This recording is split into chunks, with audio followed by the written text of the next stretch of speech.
I want to be a cardiac surgeon. I want to be a neurologist. I want to be an environmental engineer. I want to be a surgeon. I want to be an architect. Gender stereotypes originate from the ancient fathers of mathematics. At that time, women's craniums were believed to be too small to hold a powerful brain.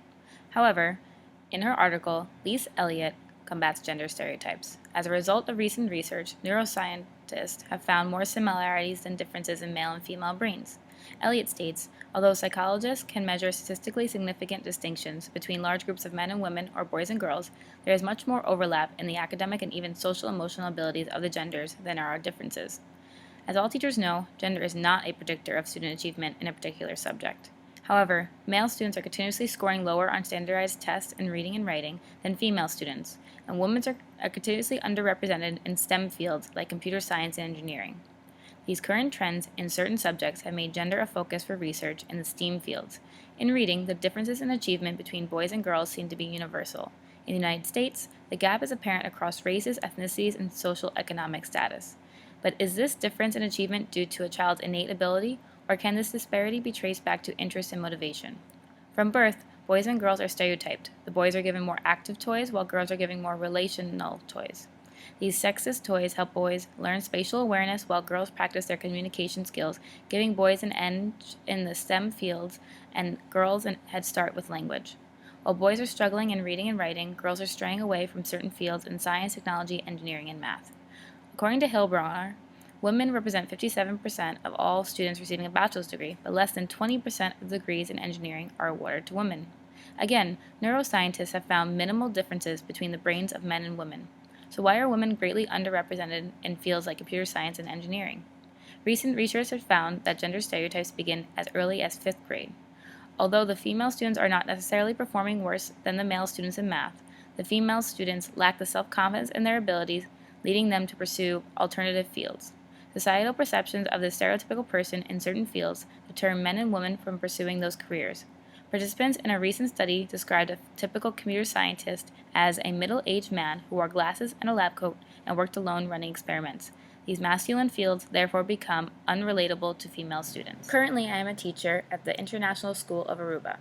The final mathematics requirement at the International School of Aruba is Algebra 2. After successful completion of the course, students can choose to either end their study of mathematics in high school or continue their study of mathematics by taking business math, pre-calculus, or AP calculus. Therefore, the students in my Algebra 2 class were chosen as participants for this study. Algebra 2 is a diverse class of students that mimics the demographics of the student body. The class is relatively split between genders, includes English language learners, and students of various mathematical abilities. As a result of a recent survey collecting both qualitative and quantitative data, I found that both male and female students chose to further their study of mathematics by taking pre-calculus or AP calculus. Moreover, more males than females chose to not further their study of mathematics. However, this may be due to the possibility of advanced placement physics being introduced next year at our school. Furthermore, the percentage of male and female students pursuing a career in a STEM field was equal. Nonetheless, the interesting data began with reasons why students chose their future career. Male students are not pursuing a future in STEM field because they see themselves in another field or are not intrigued. In contrast, a female student reasoned that she sucked in technology and math. This relates to the responses regarding ability level in mathematics. 2/3 of respondents whom agree or strongly agreed to "I am a very good mathematics student" were male. As several students stated, women lack the confidence to pursue a field in STEM. Even though half of the students that enjoy the subject of mathematics are female, only 1/3 of the students consider themselves very good in math. Furthermore, over 1/3 of the respondents believe that males are inherently better at mathematics than females, although this is less than half of the respondents. This generalization continues the trend of male-dominated STEM fields. As stated by a student, women feel intimidated by the large male engineering statistic. People are not very good at cultivating a large desire for women to have engineering degrees, and people still believe women are below men in ability. The results of the survey demonstrate the need for consistent encouragement for females in STEM classrooms. It is apparent that the female students involved in the survey do enjoy mathematics and want to continue their studies in the future by majoring in a STEM field. However, they lack the confidence in their abilities and are unwilling to pursue a career where males are predominant, as said by a female student. One student even related a woman pursuing engineering as a risk. As a female mathematics educator of these students, I hope to show the students that females can be successful in the STEM fields. Based on the results of the survey, I need to focus on highlighting the effort and improvement of my female students as well as my male students, give them opportunities to share their knowledge in class, and provide constructive feedback to develop their knowledge of mathematics. 2 strategies to mitigate these classroom challenges include persistent positive encouragement and the introduction of female role models. During the next month of school, I plan on complementing my students' development towards becoming mathematicians, focusing on my female students.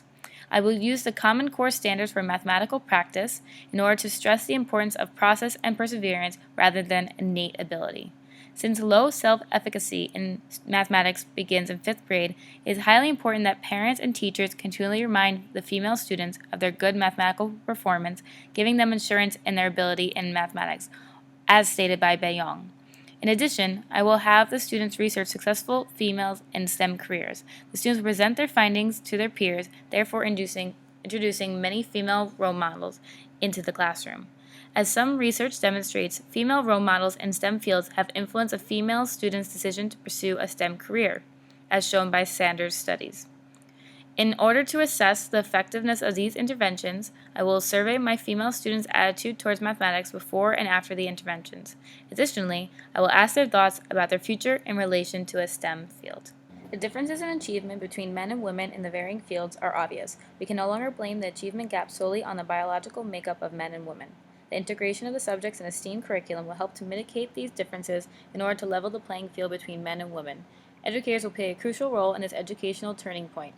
Positive encouragement, the presence of male and female role models, elimination of sexist beliefs, and development of relevant curriculum need to occur in order to ensure male and female success in STEAM.